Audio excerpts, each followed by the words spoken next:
Hello everyone friends, welcome to the beauty of Ayurveda. हमने जो series start की है 10 दिन में संस्कृत फिनिश करने का, तो आज डे 2 है। हम लोग जो है सेकेंड वाला जो सुभाषित है वैदिक संहिता विज्ञानियम वो देखेंगे। तो अभी डिले नहीं करेंगे, हम लोग स्टार्ट करते हैं अपना पहला वाला श्लोक। चरकः शुश्रुत च एव वाग्भट च तथा अपरः मुख्या च संहिता वाचास्तिस्त्र एव युगे युगे।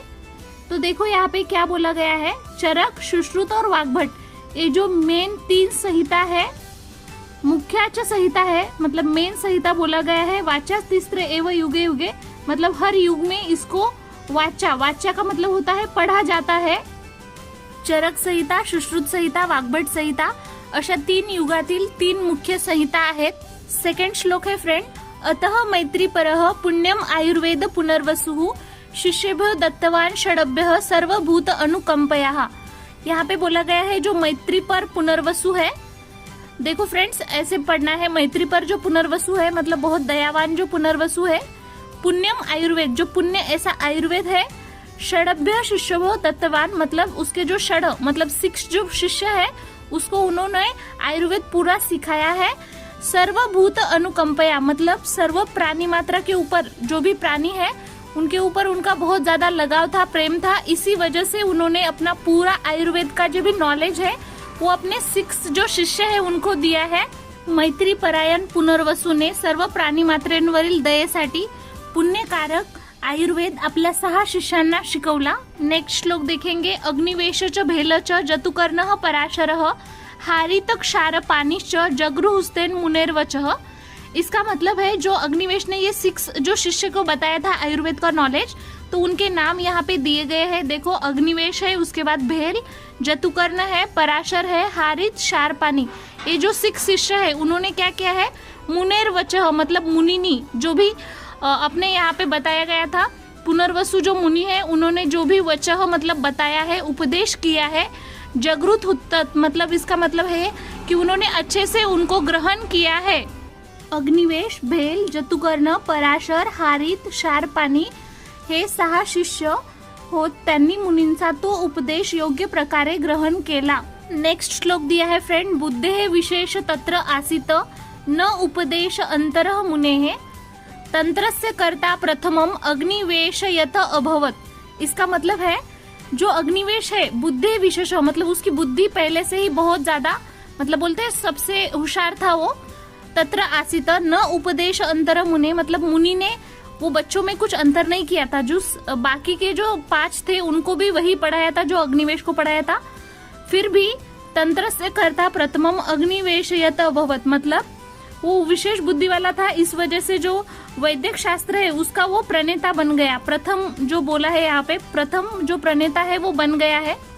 वो किस वजह से बना है, क्योंकि उसकी बुद्धि विशेष थी, ना कि जो भी मुनि थे उन्होंने कुछ अंतर नहीं किया था पढ़ाने में। अग्निवेश हा अतिशय बुद्धिमान असल्याने तो पहिला वैदिक शास्त्राचा प्रणेता झाला, गुरूंनी त्यास विशेष ज्ञान दिले म्हणून नाही। नेक्स्ट श्लोक है फ्रेंड, अग्निवेश कृते तंत्रे चरक प्रति संस्कृते यत इह अस्ति तत अन्यत्र यत न इह अस्ति न तत क्वचितः। इसका मतलब जो अग्निवेश ने जो बुक लिखा था, जो तंत्र लिखा था, और उसके ऊपर चरक ने जो प्रति संस्कृत किया था मतलब उसमें अगर कुछ गलती वगैरह है तो उसको उन्होंने सही किया था और लिखा था फिर से।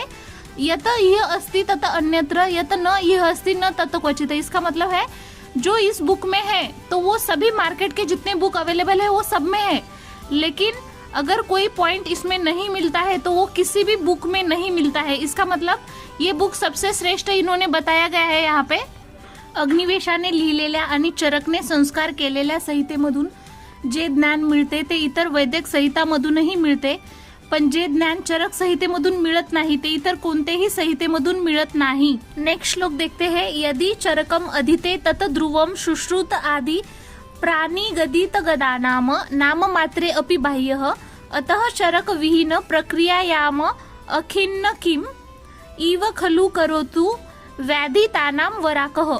इसमें सिंपली बोला गया है फ्रेंड, अगर कोई समझो एक वैद्य है, उन्होंने अगर बस चरकम अधिते मतलब चरक का ही अगर अध्ययन किया है, चरक संहिता ही पढ़ी है, तत ध्रुवम शुश्रुतम आदि प्राणी गदित गदा नाम नाम मात्रे अपि बाह्यम, मतलब सुश्रुत ने जो भी वर्णित जो चीजें बताई है जैसे व्याधि, उनके नाम वगैरह, ये उसको पता नहीं चलेगा।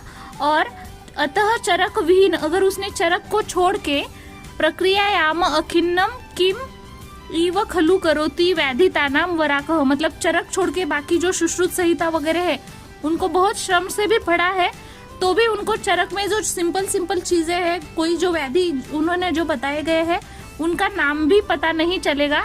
तो व्याधितानाम वराकह, मतलब वो जो डिसीज जिसको हुआ है उनका वो कुछ मतलब उनका ट्रीटमेंट अच्छे से नहीं कर पाएंगे, ऐसा बोला गया है। मतलब मोरल ऑफ द स्टोरी क्या है फ्रेंड्स, की चरक और सुश्रुत दोनों पढ़ने के लिए बोला गया है यहाँ पे। जर कोणी एखादा वैद्य केवळ चरक अध्ययन करील आणि इतर संहितांकडे जर दुर्लक्ष करील तर त्यात सुश्रुताधिक संहितांनी वर्णिलेल्या व्याधींची नावे समजणार नाहीत। जर तो चरक ज्ञानाने युक्त नसेल तर तो सुश्रुतोक्त शल्यचिकित्साचा परिश्रमपूर्वक अभ्यास करून देखील त्याला शारीरिक रोगांची चिकित्सा करू शकणार नाही किंवा त्याची नावं सुद्धा समजणार नाहीत। नेक्स्ट श्लोक है फ्रेंड, अष्टांग संग्रहे ज्ञाते व्रथा प्राकतंत्रयो श्रमः, अष्टांग संग्रहे अज्ञाते व्रथा प्राकतंत्रयो श्रमः। देखो फ्रेंड, यहाँ पे बस अ का डिफरेंस है। यहाँ पे ऐसे बोला गया है, समझो एक कोई बंदा है जिसने अष्टांग संग्रह ज्ञाते, मतलब उसको अच्छे से पढ़ा है अष्टांग संग्रह को, वृथा प्राकतंत्रयो श्रमः, प्राक मतलब उसके पहले अगर कोई तंत्र उसने पढ़ा है, उसके ऊपर मेहनत की है तो वो वेस्ट है, ऐसा यहाँ पे बोला गया है। अष्टांग संग्रह अज्ञाते, और जिसको अष्टांग संग्रह पता नहीं है, वृथा प्राकतंत्रयो श्रम, और उसने उसके पहले अगर कोई तंत्र पढ़ा है तो उसका भी कोई यूज नहीं है। ऐसा क्यों बोला गया है फ्रेंड, क्योंकि बाकी जितने हम लोग बुक पढ़ेंगे तो वो सारे मतलब उसका नॉलेज जो है अष्टांग संग्रह में दिया है, इसी वजह से कंपलसरी अष्टांग संग्रह पढ़ने के लिए यहाँ पे बताया गया है। और फिर भी अगर आप कोई भी ऐसे बुक पढ़ते हो अष्टांग संग्रह को छोड़ के तो उसका यूज नहीं है, लेकिन अष्टांग संग्रह अगर आपने पढ़ लिया तो वो सारे बुक का जो भी नॉलेज है उसमें दिया है, इसी वजह से ऐसा बोला गया है। अष्टांग संग्रह या ग्रंथाचे संपूर्ण ज्ञान झाले तर त्यापूर्वी तंत्राच्या ज्ञान प्राप्तीसाठी केलेले परिश्रम निरर्थक आहेत। तसेच जर अष्टांग संग्रह या ग्रंथाचे योग्य प्रकारे ज्ञान झाले नाही तरी देखील त्यापूर्वीच्या तंत्राच्या ज्ञान प्राप्तीसाठी केलेले श्रम व्यर्थ आहेत। नेक्स्ट श्लोक देखते हैं, निदाने माधवः श्रेष्ठः सूत्रस्थाने तु वाग्भटः शारीरे सुश्रुतः श्रेष्ठः चरक तु चिकित्सिते।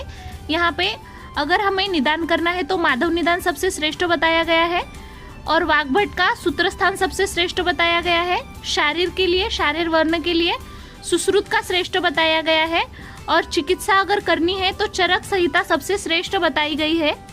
निदान करण्यासाठी माधव निदान ग्रंथ श्रेष्ठ, सूत्रस्थानामध्ये वाग्भट ग्रंथ श्रेष्ठ, शारीर वर्णनासाठी सुश्रुतांची सुश्रुत संहिता श्रेष्ठ आणि चिकित्सा स्थानासाठी चरक संहिता ग्रंथ श्रेष्ठ असं सांगितलेलं आहे। नेक्स्ट श्लोक है फ्रेंड, सुश्रुतम न श्रुतम एम किम अन्ये बहुभिः श्रुतेहि न आलोकी चरकम एन स वैद्यो वैद्य निंदितः। इसका मतलब है, समझो कोई वैद्य है जिसने सुश्रुत संहिता पढ़ी नहीं है तो भी अन्य बहुभी मतलब अन्य बहुत सारे ग्रंथ अगर उसने अध्ययन किए हैं तो उसका कोई यूज नहीं है।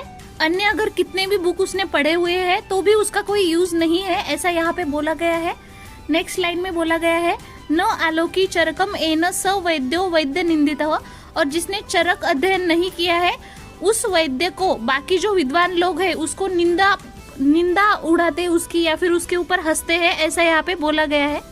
ज्याने सुश्रुताचा अभ्यास योग्य प्रकारे केला नाही त्याच्या इतर ग्रंथाच्या अभ्यासाचा काय उपयोग, तसेच ज्याने चरक पाहिली नाही किंवा चरक संहिता वाचली नाही असे जे वैद्य असतात ते विद्वान लोकांच्या निंदेस पात्र होतात। नेक्स्ट श्लोक हम लोग देखेंगे, ऋषि प्रणीते प्रीतिहि चेत मुक्त्वा चरक शुश्रुतोः भेद आद्यः किम न पठ्यन्ते तस्मात् ग्राह्य सुभाषितम। तो यहाँ पे पूछा गया हमें क्वेश्चन कि हम लोग जो है ऋषि प्रणीते प्रीति मतलब जो ऋषि हमें फेवरेट है उनके संहिता हम लोग क्यों पढ़ते हैं, ऐसे यहाँ पे बोला गया है। मतलब जैसे कि चरक और सुश्रुत की ही संहिता मेनली क्यों पढ़ी जाती है। अगर ऋषि मतलब जो भी ऋषि मुनि है उनके लिए हमें अगर ऐसे मतलब अच्छा लगता है, वो हमें पसंद है, ऐसे टाइप में अगर उन्होंने लिखा हुआ अगर हमें पसंद है तो ऐसा यहाँ पे बोला गया है कि चरक और सुश्रुत छोड़ के भेड़ आद्या किम न पठती मतलब भेड़ संहिता जो है वो क्यों नहीं पढ़ी जाती है नॉर्मली, तस्मात् ग्राह्य सुभाषितम। तो इसका आंसर यही बताया गया है कि वो जो संहिता है चरक और सुश्रुत संहिता जो है उत्तम मानी गई है और उनमें सब कुछ जो पार्ट है वो अच्छे से बताया गया है। इसी वजह से ऐसे बोला है, जर ऋषी मुनी विषयी आस्था असेल तर चरक संहिता आणि सुश्रुत संहिता सोडून भेल यांनी लिहिलेल्या संहिता जे आहे त्याचे अध्ययन का केले जात नाही, कारण त्या उत्तम आहेत आणि त्यामध्ये चांगल्या प्रकारे लिहिले गेले आहे। सो फ्रेंड्स, मुझे नहीं लग रहा था कि मैं ये वीडियो कंप्लीट कर पाऊँ क्योंकि ये मोबाइल बहुत ज़्यादा हीट हो चुका था, लेकिन फाइनली अच्छा हुआ कि पूरा एक ही इसमें हो गया। अगर आपको थोड़ा भी इससे कुछ फ़ायदा हो रहा है फ्रेंड्स, तो प्लीज़ वीडियो को लाइक करना और मुझे ज़रूर कमेंट में बताना कि आपके लिए ये वीडियो यूज़फुल था या फिर नहीं।